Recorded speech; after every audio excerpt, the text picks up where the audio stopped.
Okay people, Edwin Learnard here with my peerless NFL prognostications for 2012, week number 5.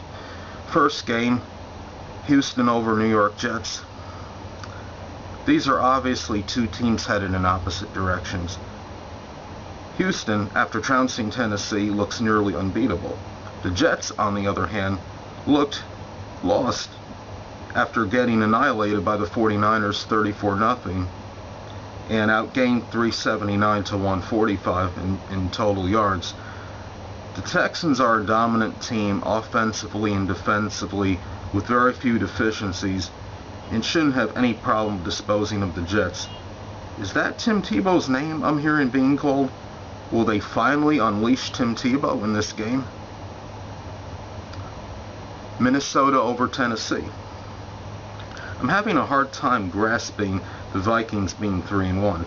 Perhaps Christian Ponder and the team is the real deal?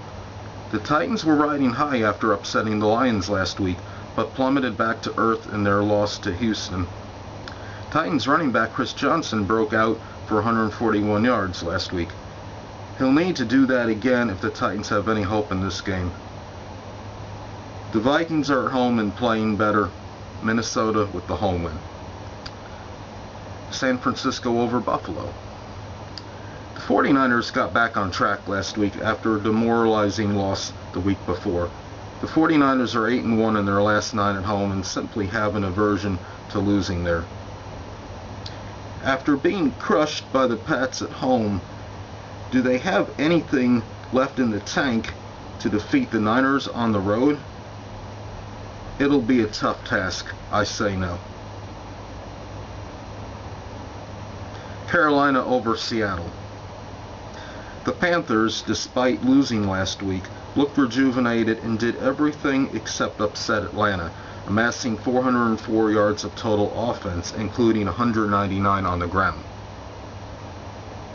The Seahawks are a fickle team that can play phenomenal at home, but when they hit the road, they look completely different, to say the least. The Seahawks are a top 10 defensive team. The safeties are playing exceptional. This will probably keep the game competitive, but look for Cam Newton and company to get the W. New England over Denver. Last week we saw the Patriots get back to the "we'll outscore you" philosophy. They put up an obscene 52 points and 580 yards of total offense in the debacle at Buffalo. They have averaged nearly 34 points per game this season. The Broncos come into this game riding high after blowing out the Raiders. In a game which should exceed 60 total points, look for the Pats to come out on top. Arizona over St. Louis. The Rams are definitely improved under head coach Jeff Fisher. The defense has played phenomenal last week, and the team already has 4 INTs this season compared to only 10 total last season. Arizona has won 5 consecutive games dating back to last season and has not allowed over 21 points since week 16 of 2011. The Cards have the 3rd best scoring defense in the NFL. Being a little bit better than St. Louis on the defensive end will make the difference. Arizona in a close one. Cincinnati over Miami. Saying the combination of quarterback Andy Dalton and wide receiver A.J. Green has been spectacular this season would be an understatement. Green has caught 27 passes for 428 yards this season, and the Bengals are 6th in the NFL in passing offense. Miami is ranked 30th in the league in passing yards allowed and surrendered 324 yards to Arizona last week. Look for the resurgent Bengals to win their 4th in a row. Green Bay over Indianapolis. Green Bay looks to have gotten their mojo back. The Packers bounced back last week after a controversial loss to the Seahawks the week before. The Packers are in the top 5 in the NFL in defensive sacks and will look to get quarterback Andy Luck frazzled and make mistakes. Green Bay is 5-3 in the last 2 regular seasons against AFC foes. Look for them to be 6-3 in their last 9 after this game. Baltimore over Kansas City. The Ravens have been winning with an unorthodox method, at least for them anyway. Great offense and a mediocre defense. They are second in total offense and fifth in scoring offense at 30.3 points per game. Last week they gave up 34 points to the Chargers and surrendered 34 points per game, the Chiefs, I should say, and surrendered 34 points per game this season. They are also a lamentable 4-9 in their last 13 games dating back to last season. I don't see things turning around for the Chiefs in this game or anytime soon.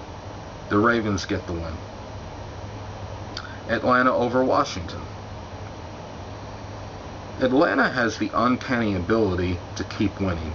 It's not always pretty, but this team simply has a proclivity to win games. They are a mind-boggling 28-8 in their last 36 regular season games. Washington appears to be improved from last season, and quarterback Robert Griffin III has nearly single-handedly rejuvenated this franchise as the team leads the NFL in rushing, largely attributed to him. Look for the Skins to give Atlanta a scare, but just fall short. New York Giants over Cleveland. The New York Giants know they squandered a great opportunity to take sole possession of first place in the division last week. The G-Men are 6-2 in their last 8 against AFC opponents. The Browns are 3-15 in their last 18 road games.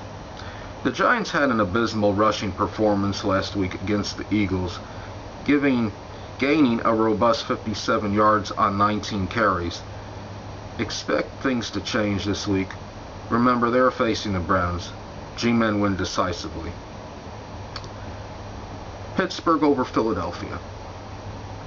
On the surface, the Eagles have done a laudable and commendable job this season.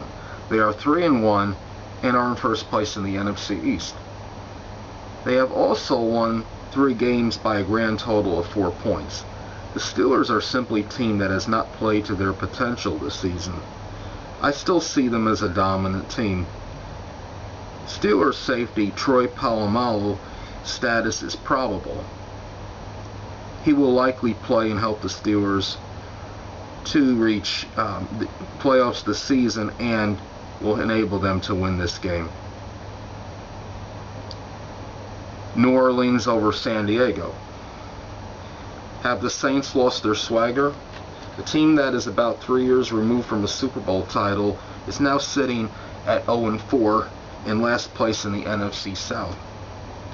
The Chargers are 3-1 and in first place and starting to look like the team that had looked like a perennial Super Bowl contender up until a couple years ago. In this game, though, the Saints may well have the season on the line.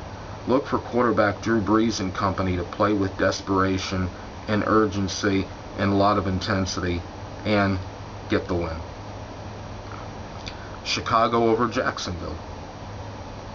If I was skeptical about the Bears before, I'm certainly not now. They are not just winning, they're dominating.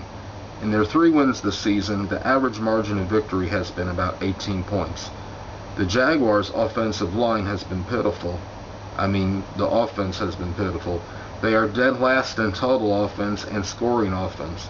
The Jaguars need running back Maurice Jones-Drew more than ever in this game to have any chance of upsetting Chicago. Chicago gets the win.